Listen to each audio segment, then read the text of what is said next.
শুভ সকাল। সুপ্রিয় শ্রোতা, আজ 5ই অক্টোবর বিশ্ব শিক্ষক দিবস। বিশ্বের সব শিক্ষকের প্রতি আমাদের আন্তরিক শ্রদ্ধা এবং ভালোবাসা।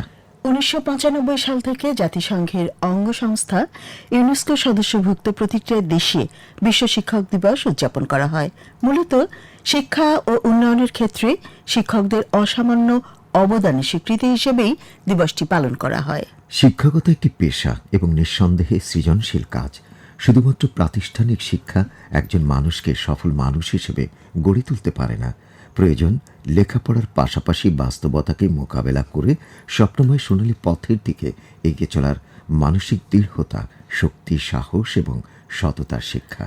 আর বাস্তব জীবনের প্রতিটা ক্ষেত্রে সব কাজের উপযোগী করে গড়ে তোলার, সব ধরনের শিক্ষা দেবার কঠিন সেই কাজটাই করে থাকেন একজন প্রকৃত শিক্ষক।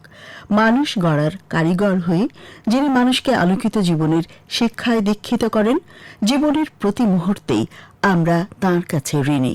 সুশিক্ষা এবং স্বশিক্ষার সমন্বয়ে একজন মানুষ প্রতি ক্ষেত্রে দায়িত্বশীল আচরণ করবেন তখনই যখন প্রকৃত শিক্ষায় তিনি শিক্ষিত হবেন।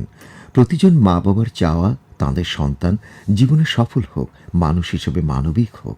আর তাই পারিবারিক শিক্ষার বাইরে জীবনের অন্য সব শিক্ষার জন্য শিক্ষকের উপরে নির্ভর করে তারা। গৃহশিক্ষক, স্কুল, কলেজ, বিশ্ববিদ্যালয়ের সরাসরি শিক্ষক ছাড়াও আমাদের জীবনে অনেক মানুষ আছেন যারা চারিত্রিক বৈশিষ্ট্যেই আমাদের শিক্ষক হয়ে ওঠেন, অনুকরণীয় হয়ে ওঠেন, জীবনের আইডল হয়ে থাকেন। আমাদের জীবনের প্রতিটা ভালো কাজের নেপথ্যে থাকে জীবনের সব শিক্ষকের অসামান্য অনুপ্রেরণা। আমাদের যে কোনো সফলতা তাদেরই শিক্ষার দান।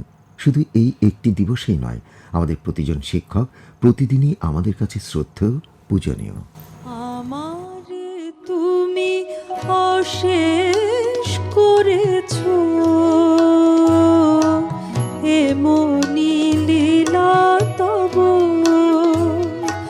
ফুরায়ে ফেলে আবার ভরেছো জীবন নব নব। আমারে তুমি অশেষ করেছো, এমনি লীলা তব।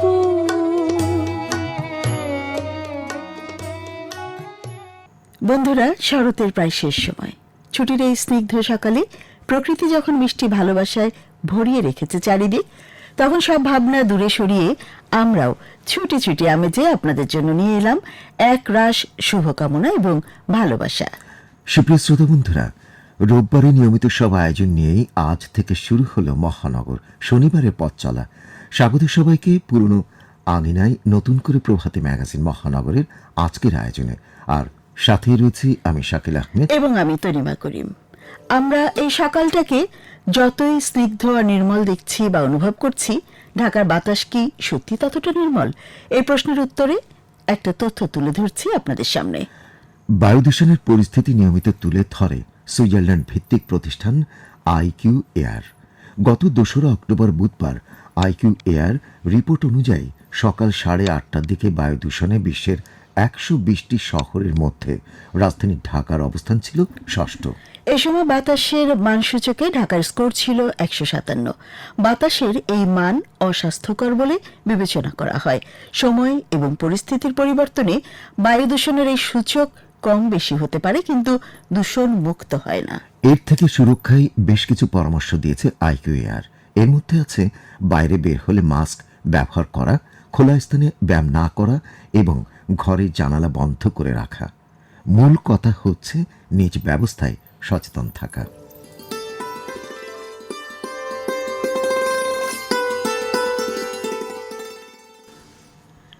বন্ধুরা, আজকের মহানগরী শুনবেন বৈষম্য বিরোধী ছাত্র আন্দোলনের উপর ভিত্তি করে প্রামাণ্য প্রতিবেদন, ঢাকার ঐতিহ্যের নানা গল্প নিয়ে নগর পাঁচালী, প্রিয় শহরের উন্নয়নে তরুণদের ভাবনা নিয়ে সাক্ষাৎকারমূলক প্রতিবেদন, ঢাকার নদী, খাল ও জলাশয় নিয়ে প্রতিবেদন, নগরীর স্রোতস্বিনী, নগরীর বিভিন্ন রুটে চলাচলকারী যানবাহনের তথ্যে সাজানো শুভযাত্রা এবং সেই সঙ্গে রয়েছে গান।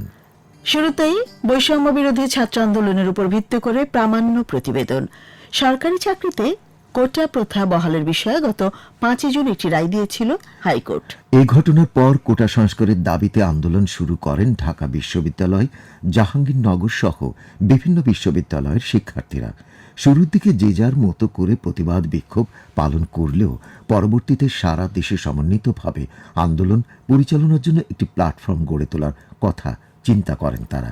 মূলত সেই জায়গা থেকেই 1 জুলাই আত্মপ্রকাশ করে বৈষম্য বিরোধী ছাত্র আন্দোলন।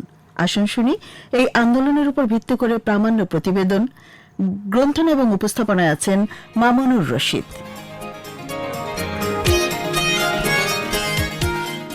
সৈকত মাঝে মধ্যে বাবার ব্যবসা প্রতিষ্ঠানে বসতেন। লেখাপড়ার পাশাপাশি তিনি ছাত্র পড়াতেন। বাবার একটু আর্থিক সচ্ছলতা হয় এই ভেবে কখনো না সূচক কোনো উত্তর দেয়নি সৈকত। ঢাকার অবস্থা তখন অনেক খারাপ। বিশেষ প্রয়োজনে পরিবারকে এরই মধ্যে ঢাকায় রেখে সৈকতের বাবা দেশের বাড়িতে যান। বলে যান, যেহেতু ঢাকার পরিবেশ ভালো নয়, তাই দোকান খোলা রেখে সে যেন কোথাও বাইরে না যায়। ঘটনার দিন তিনি শোনেন সৈকতের সেই দুঃসংবাদ। আপু দোকান বন্ধ করছো? হ্যাঁ করছো। তুমি কোথায় আছো? আপু আমি নিউজিল্যান্ড রোডে আছি, আমার এক দোস্তর গায়ে গুলি লেগেছে, আমি ওর লইয়া হসপিটালে যাব। তো এটা তো আর না করে না, তুমি যাই না, কারণ এইভাবে তো বলতে পারি না তার দোস্ত। তখন বললাম ঠিক আছে, তাড়াতাড়ি ওরা হসপিটালে দিয়ে তুমি বাসায় এসে পারো। আপু বলে যায় না কনা। ও অ্যাকচুয়ালি নিউজিল্যান্ড রোডের মাথা যায় দোস্তরে খুঁজতেছে। আর ছাত্র তো ওইল্যান্ড পোলাবাইন্ড আছে, এদের সাথে মিশা যায় খুঁজতেছে। সে আজ প্রচুর লম্বা ছিল, ও পুলিশের টার্গেটে পড়ে গেছে। সরাসরি তার মাথায় এই জায়গায় গুলি, ওই স্পট নেট। ওখানে বাড়ির ভিতরে নেট পাওয়া যায় না, বাইরে আইসা সামনে পুকুর ঘাটলা, ওখানে বসে বসে কথা বলতেছিলাম আর কি। আমি ওখানে বসার থেকে পড়ে গেছি কে 5 মিনিট পরে হঠাৎ করে আমি বললাম যে কিরে আমি এখানে সেন্সলেস হয়ে পড়ে দেখলে তো আমার ছেলের লাশও আমি পাবো না। কারণ একটা ছেলে, আমার ছেলের কাছে যখন আমি টেলিফোন করি নাম্বারে, একটা ছেলে সরাসরি টেলিফোন ধরে আমাকে বলে যে আপনার ছেলে মারা গেছে, তাড়াতাড়ি সরওয়ার্দী হসপিটালে যান। এটা শুনে সাথে সাথে কিন্তু আমি সেন্সলেস হয়ে যাই। এরপরে যখন 5 মিনিট পরে সেন্স আসলো, তখন আমি চিন্তা করলাম কিরে এই অবস্থা যদি আমি এখানে পড়ে থাকি তো হবে না। ঢাকাতে আমার ভাগ্নে আছে, আমার মেয়ে জামাই আছে, আমার ভাই আছে, ওদের কাছে টেলিফোন করে শুধুই না বললাম তাড়াতাড়ি সরওয়ার্দী হসপিটালে যান, সৈকত গুলি খেয়েছে, মারা গেছে, এটা আমি বলতে পারি নাই। তখন আমি ওই অবস্থায় 4টার দিকে আমি সন্দীপের থেকে রওনা দিলাম।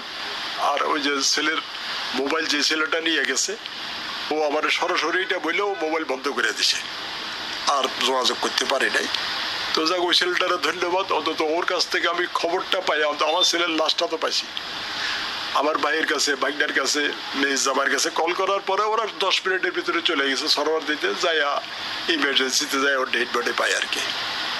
তাও এই ডেড বডি নিতেও বহুত রকমের ঝামেলা, ওই করতে হবে, পুলিশ আসুক, কারণ পুলিশের জন্য কতক্ষণ থাকবে। আর তারপরে রাতে 10টা-11টার সময় লাশ নিয়ে বাসায় আসে না, কারণ ছাত্ররা চাইতেছিল আবার এই লাশ নিয়ে আন্দোলন করবে।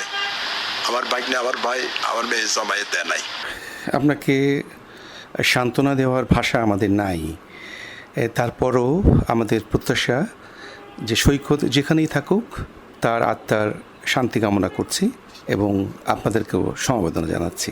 বৈষম্য বিরোধী ছাত্র আন্দোলনে গত 19 জুলাই 2024 শহীদ হন সরকারি মোহাম্মদপুর মডেল স্কুল অ্যান্ড কলেজের কৃতি ছাত্র মাহমুদুর রহমান সৈকত। তাঁর স্মৃতির প্রতি রইল আমাদের বিনম্র শ্রদ্ধা।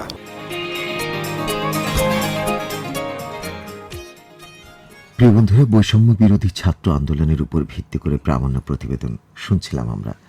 আমাদের পরিবেশনায় এখন শুনবেন নগর পাঁচালী। শ্রোতাবন্ধুরা, প্রিয় শহরের ঐতিহ্যবাহী খাবারের কথা, হারানো সংস্কৃতির সুর, হারিয়ে যাওয়া বিনোদন কেন্দ্র অথবা বিখ্যাত স্থানগুলোর পরিচিতি এবং ইতিহাস জানতে হলে নিয়মিত সঙ্গেই থাকুন মহানগর শনিবারের। আর এবার আসুন কানপাতি নগর পাঁচালীতে। এ পর্বে অদ্বৈত মারুত আজ লিখেছেন ঢাকাবাসীর চা পানের ইতিহাস নিয়ে, আর তা পড়ে শোনাচ্ছেন নওশিন ফারহান। চা এক অসাধারণ পানীয়। পানি এনে দেয় পরম তৃপ্তি। চা মন চাঙা করে, শরীর সতেজ করে, বাড়িয়ে তোলে কর্মক্ষমতা। চা পান করলে আমাদের স্নায়ু খুব আরাম পায়। কিন্তু কেন? কারণ চায়ের মধ্যে থাকে অ্যান্টিঅক্সিডেন্ট। প্রত্যেক মানুষই কম বেশি মানসিক চাপে থাকেন, আর এই কারণে মানবদেহের ভেতরে তৈরি হয় অক্সাইড নামক এক ধরনের উপাদান। চা পানের মাধ্যমে এই অ্যান্টিঅক্সিডেন্ট যখন আমাদের শরীরে প্রবেশ করে তখন অক্সাইডগুলো ক্রমে মরতে থাকে, ফলে কমে যায় মানসিক চাপ। শ্রোতা বন্ধুরা, চায়ের জন্মভূমি চীনে হলেও তা কিভাবে ঢাকাবাসীর কাছে জনপ্রিয় পানীয়তে পরিণত হল নগর পাঁচালীতে আজ আমরা শুনব সেই সব কথা। প্রিয় শ্রোতা বন্ধুরা, শুরুতে চা পান শুধু করতেন সমাজের অভিজাত শ্রেণীর ব্যক্তিবর্গ। চা পান জনপ্রিয় করে তুলেছিলেন আর্মেনীয়রা। তখন ব্রিটিশ শাসনকাল। 1857 সালে ইউরোপীয় জিনিসপত্র বিক্রি করতে দোকান খুলে বসেছিলেন GM সিরকোর নামে এক আর্মেনীয়। দোকানটি ছিল শাঁখারী বাজারে। নাম ছিল সিরকোর অ্যান্ড সন্স। সিরকোর যেসব দ্রব্য বিক্রি করতেন তার মধ্যে একটি ছিল চা। ডক্টর মোহাম্মদ আলমগীর রচিত মুসলিম বাংলায় অপ্রকাশিত ইতিহাস, ঢাকা নওয়াব পরিবারের অবদান শীর্ষক গ্রন্থে জানা যায়, নওয়াব আব্দুল গনি 1860 সালের দিকে বাইগুনবাড়িতে, বর্তমানে সাভার উপজেলায় 30 বিঘা জমি পরিষ্কার করে সেখানে চা চাষ শুরু করেন। পাতা সংগ্রহ প্রথম শুরু করেন 1867 সালে। প্রথম দিকেই পান 2.5 মণ চা। নওয়াব আহসানুল্লাহ সেই চা বাগান আরও উন্নত করেন। 1892 এবং 93 সালে ঢাকা থেকে যথাক্রমে 4709 মণ এবং 1385 মণ চা পাতা কলকাতায় রপ্তানি হয়েছিল। রপ্তানি করা এই চায়ের একটা বড় পরিমাণ উৎপন্ন হয়েছিল নওয়াবের ওই চা বাগানে। প্রিয় বন্ধুরা, জানা যায় নওয়াব আব্দুল গনি দিনে 3 বার চা পান করতেন। সকালে যখন এক দফা চা পান করতেন তখন চা চক্রে উপস্থিত থাকতেন শহরের সম্ভ্রান্ত ব্যক্তিরা। দুপুরের খাবার শেষে পান করতেন কাশ্মীরি চা। রাতের খাবার শেষে আরেক দফা চা পান করতেন। তিনি পান করতেন দুধ ছাড়া চা। আরও জানা যায়, সেই আমলে মাওলা বক্স ছিলেন তৎকালীন ঢাকার 22 পঞ্চায়েতের অন্যতম সর্দার। পেয়ার বক্স ছিলেন স্বনামধন্য সর্দার। বাপ দাদাদের কাছে তিনি শুনেছেন 1920 সালের দিকে চায়ের প্রচারণা হতো ঢোল বাজিয়ে। 17 ব্রজেন দাসে ফরাসগঞ্জের বাড়ি আঙিনায় প্রচারণায় দলটি বসে বাজনা বাজাতো আর ফ্রি চা খাওয়াতো। সূত্রাপুর বাজারে সে সময় খাঁ সাব নামে একজন চা বিক্রি করে বেশ সুনাম কুড়িয়েছিলেন। সেকালে চা পাতার ঘ্রাণটাও ছিল বেশ। দেশভাগের পর নওয়াবপুরের আমজাদিয়া আমিনিয়া রেস্তোরাঁয় মালাই চায়ের প্রচলন শুরু হয়। দীর্ঘ সময় ধরে দুধ চিনির মিশ্রণে ঘনীভূত করে এই চা তৈরি হতো। শিক্ষাবিদ হাফেজ GF সিদ্দিকী ঢাকা যেভাবে চা পানে আসক্ত হল এই নিবন্ধে লিখেছেন, ব্রিটিশ কোম্পানি কর্মকর্তা খুরশিদ আলীকে দায়িত্ব দেওয়া হয়েছিল ঢাকাবাসীকে বিনামূল্যে চা পান করানোর। সহযোগীদের নিয়ে তিনি তৎকালীন ঢাকার সূত্রাপুর, কোতোয়ালি ও লালবাগ থানায় চায়ের প্রচার ও প্রসারের কাজগুলো তত্ত্বাবধান করতেন। নিয়োগকৃত চাওয়ালা বিকেলবেলা নিয়মিতভাবে রাস্তার ধারে চা তৈরি সরঞ্জাম নিয়ে বসতেন। পরিবারের সবার জন্য চা সংগ্রহ করতে অনেকেই চাওয়ালার কাছে পাত্র নিয়ে যেতেন। একবার চা পানের আসক্তি হয়ে গেলে ঢাকাবাসী এর অভাব বোধ করবে। ব্রিটিশদের এই ধারণা সঠিক প্রমাণিত হয়েছিল যখন বিনামূল্যে চা পরিবেশনের কার্যক্রমটি প্রত্যাহার করা হয়। তারা মহল্লার বড় কিছু মুদি দোকানে খোলা ও প্যাকেটজাত চা সরবরাহ করতে শুরু করেন। ব্রুক বন্ড ছিল তখনকার সময়ে অন্যতম চায়ের ব্র্যান্ড। এরপর ধীরে ধীরে চা সাধারণের পানীয়তে পরিণত হয়।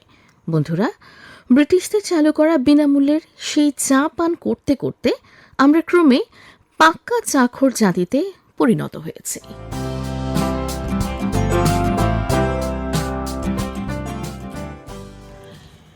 প্রিয় শ্রোতা, নগর পাঞ্চালীতে শুনছিলাম ঢাকাবাসীর চা পানের ইতিহাসের বিষয়। শুনছেন প্রভাতী ম্যাগাজিন মহানগর। বাংলাদেশ বেতার ঢাকা কেন্দ্র থেকে প্রচারিত আপনাদের প্রিয় অনুষ্ঠানে আমরা আপনাদের পরামর্শ, মূল্যবান মতামত, গঠনমূলক সমালোচনা জানতে চাই। লিখতে পারেন আমাদের 2টি মাধ্যমে। হ্যাঁ, চিঠিতে এবং ইমেল করে। চিঠি লেখার ঠিকানা প্রযোজক মহানগর, প্রযত্ন পরিচালক বাংলাদেশ বেতার ঢাকা, সৈয়দ মাহবুব মুর্শিদ সরণি, শের-ই বাংলানগর, ঢাকা 1207। আর ইমেলও করতে পারেন এই অ্যাড্রেসে mahanagorbb@gmail.com। প্রভাতী ম্যাগাজিন মহানগরের এবারের পর্ব নগরের উন্নয়নে তরুণদের ভাবনা। মহানগরের নিয়মিত প্রতিবেদক শেখ নজরুল ইসলাম তারুণ্যদীপ্ত আগামী প্রজন্মের তরুণদের সাথে কথা বলে তুলে এনেছেন এই মহানগরের উন্নয়নে কি ভাবছেন তারা। আসুন শুনি সবাই মিলে।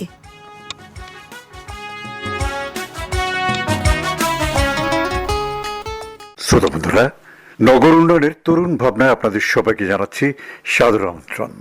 সুপ্রিয় শ্রোতা, আমরা যারা এই মহানগরে বসবাস করি, আমরা সবাই চাই একটি নান্দনিক দৃষ্টিনন্দন মহানগর, যার ছোঁয়া আমরা পেয়েছিলাম বৈষম্য বিরোধী ছাত্র আন্দোলনের পর।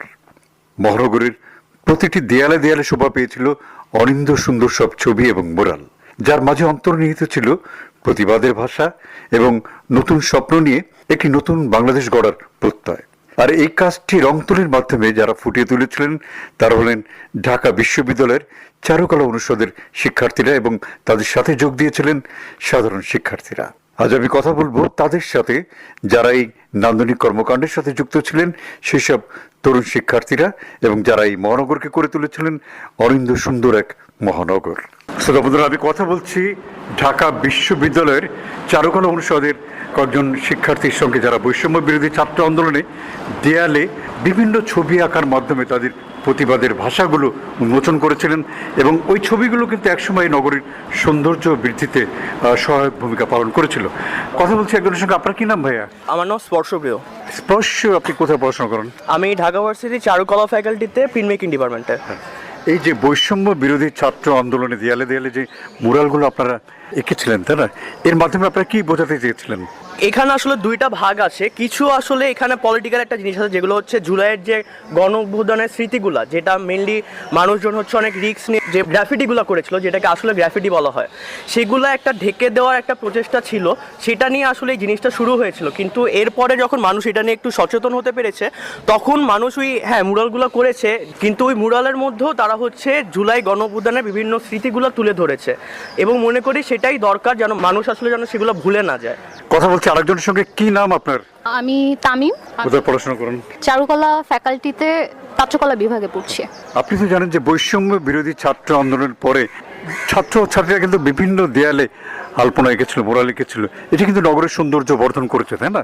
আমরা তো এরকম একটি সৌন্দর্যমণ্ডিত মহানগর চাই, তাই না? সেই সৌন্দর্যমণ্ডিত মহানগর আমরা তৈরি করতে হলে কি কি পরিকল্পনা আমাদের গ্রহণ করা দরকার? পরিকল্পনা বলতে এখানে প্রথমত গ্রাফিতির যে মূল আমাদের ইন্সপিরেশনটা ছিল, আন্দোলনের সময় ইন্সপিরেশনটা ছিল যে আমরা যেহেতু অন্য কোনো কিছু করতে পারছি না, দেখা যাচ্ছে ব্ল্যাক আউট অ্যান্ড এভরিথিং, তো হচ্ছে ওখানে একটা ফ্রাস্ট্রেশনের বহিঃপ্রকাশ ছিল যে আমি কিছু করতে পারছি না, প্রতিবাদ হিসেবে আমি দেয়ালে গ্রাফিতি করছি।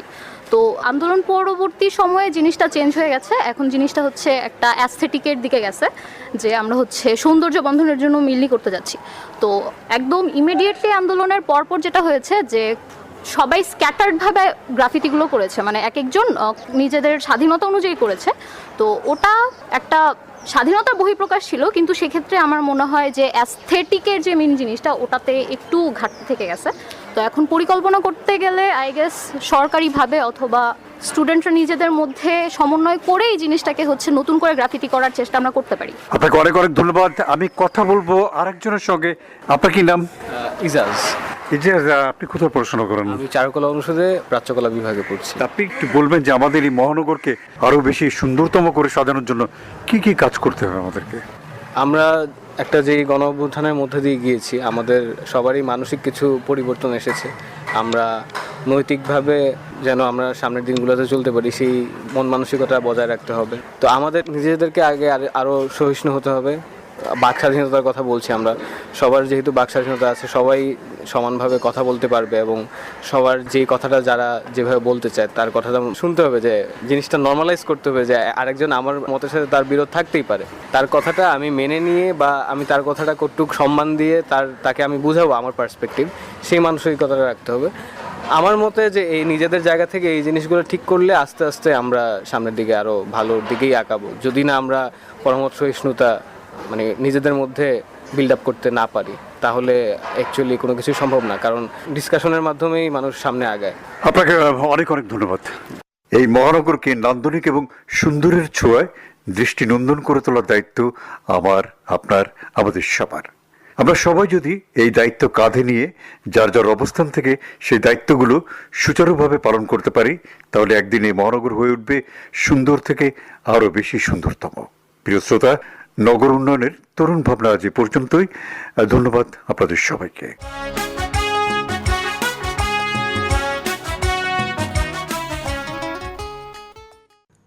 প্রিয় বন্ধুরা, এতক্ষণ নগর উন্নয়নে তরুণদের ভাবনার কথা জানছিলাম। আসলে এই ভাবনা তো আমাদের সবারই হওয়া উচিত, তাই না? সবার সচেতন থাকা উচিত, কিন্তু যাপিত জীবনে নিজেদের সামগ্রিক সুরক্ষায় আমরা কতটা সচেতন ভূমিকা রাখছি ভাবুন তো। বন্ধুরা, পরিবেশ সংরক্ষণ আইন 1995 অনুসারে আনুষ্ঠানিকভাবে 2002 সালের 1 মার্চ দেশে পলিথিন ব্যাগ নিষিদ্ধ করার ঘোষণা দেওয়া হয় সরকারি ঘোষণার মাধ্যমে। তারপর পেরিয়ে গেছে 22 বছর। আইন থাকা সত্ত্বেও দেশে পলিথিন ব্যবহার রোধ করা সম্ভব হয়নি। পলিথিন ব্যবহার কমার বিপরীতে সুপার শপ থেকে শুরু করে সবখানে বেড়েছে পলিথিনের ব্যবহার। পলিথিনের অবাধ ব্যবহার পরিবেশ, জনস্বাস্থ্য এবং জীববৈচিত্র্যের জন্য মারাত্মক ক্ষতি বয়ে আনছে। মাটির উর্বরতা দিন দিন কমে যাচ্ছে, পানি দূষণ হচ্ছে, জলজ প্রাণীর মৃত্যু ঘটছে, বায়ু দূষণের নেপথ্যেও পলিথিন। সব মিলিয়ে জনস্বাস্থ্য হুমকিতে। এই হুমকি এড়াতে পরিবেশের ভারসাম্য রক্ষায় এ মাসেরই 1 তারিখ থেকে সুপার শপে আবারও পলিথিন নিষিদ্ধ করা হয়েছে। সুপার শপে কোনো পলিথিন বা পলিপ্রপিলিনের ব্যাগ রাখা যাবে না এবং ক্রেতাদের দেওয়া যাবে না। বিকল্প হিসেবে পাটের তৈরি ব্যাগ ব্যবহারের কথা বলা হচ্ছে। তবে একজন সচেতন নাগরিক হিসেবে দৈনন্দিন জীবনে পলিথিন ব্যবহার বন্ধ করতে হবে নিজেকেই। কেনাকাটা করতে যাবার সময় চটের বা কাপড়ের ব্যাগ যদি নিজেরাই বহন করি, বিক্রেতা পলিথিন দিলে সেটা যদি গ্রহণ না করি, তবে পলিথিন ব্যবহার অনেকাংশেই কমে যাবে, এটা নিশ্চিত করে বলা যায়। পলিথিন ব্যবহার কমিয়ে ভবিষ্যৎ প্রজন্মের জন্য একটি সুস্থ ও সুন্দর পৃথিবী গড়ে তুলতে আমাদের এখনই প্রতিজ্ঞাবদ্ধ হতে হবে। পরিবেশের ভারসাম্য রক্ষা করে বাংলার ষড়ঋতুকে এ বাংলায় আপন বৈশিষ্ট্যে বিচরণ করতে দিতে হবে তার মোহন রূপে। কে রয় বলে তোমার মোহন রূপে, কে রয় বলে তোমার মোহন রূপে, জানে না কি মরণ নাচে নাচে গো, ওই চরণ মূলে তোমার মোহন রূপে, কে রয় বলে তোমার মোহন রূপে।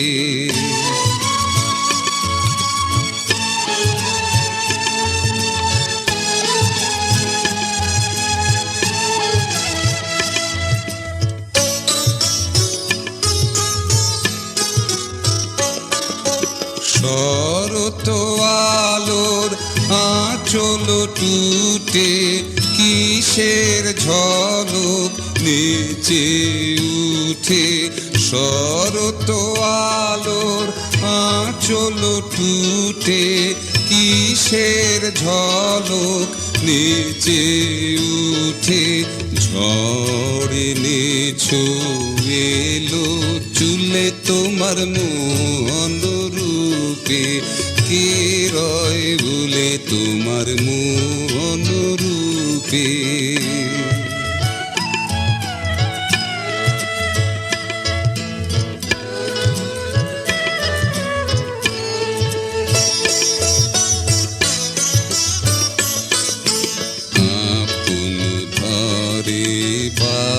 বাতাসেতে পাকা ধানের তরাস লাগে, শিউরে ওঠে ভরা খেতে, কাঁপুন ধরে বাতাসেতে পাকা ধানের তরাস লাগে, শিউরে ওঠে ভরা খেতে, জানি গো আজ হাহারবে তোমার পূজা সারা হবে, জানি গো আজ হাহারবে তোমার পূজা সারা হবে, নিখিল শ্রুসাগর তুলে তোমার মোহন রূপে,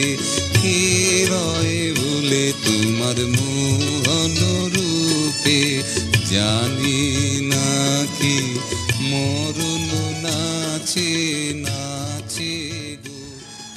রবীন্দ্রনাথ ঠাকুরের প্রকৃতি পরিচয়ের গানটি শুনছিলাম কাদেরী কিবরিয়ার কণ্ঠে। শ্রোতাবন্ধুরা শুনছেন প্রভাতী ম্যাগাজিন মহানগর। আমাদের এবারের পরিবেশনা নগরীর স্রোতস্বিনী। আজ শুনব দিয়াবাড়ি খাল নিয়ে, লেখা ও পাঠে আমান চপল।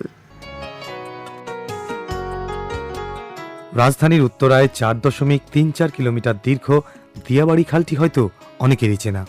তবে একসময়ের দুরন্ত স্রোতের খালটি এখন আর তার আগের রূপে না থাকলেও খালের সৌন্দর্য কিন্তু নতুন রূপে দেখা যাচ্ছে। এখন এখানে চোখে পড়ে বেশ খানিকটা উন্মুক্ত আর খানিকটা সবুজ কচুরিপানায় ভরা এক জলাশয়। দিয়াবাড়ি গেলেই যে কারো এই খাল চোখে পড়বে। ভাগ্য ভালো হলে কচুরিপানায় ভরা খালগুলোর একপাশ ছেয়ে থাকা সাদা বকের দেখাও মিলবে। মনে হবে কোনো চিত্রশিল্পী যেন তার সুনিপুণ হাতে সাদার মহোৎসবে দিল খোলা হয়ে এঁকে রেখেছে শুভ্র নয়নী কোনো মানবীর অবয়ব। ঢাকার মতো ইটকাট পাথুরের শহরের প্রকৃতি এত চঞ্চল, এত উদার, তা যেন ভাবাই যায় না। এত দূষণ আর শোষণের পরেও এত মায়াবী প্রকৃতির দেখা মেলাটা বেশ কঠিন এই শহরে। দেখা পেলে সেটা সত্যিই চমৎকার এক প্রাপ্তি হয়। দিয়াবাড়ি খাল যেন সাদা বকসহ বিভিন্ন পাখিদের এক অভয়ারণ্য। খালের পাড়ের অনেকটাই এখন শহরের মানুষের বিনোদনের বিভিন্ন অনুষঙ্গে ঘেরা। নাব্যতা হারালেও এই খাল এখনও মানুষকে কাছে টানছে প্রতিনিয়ত।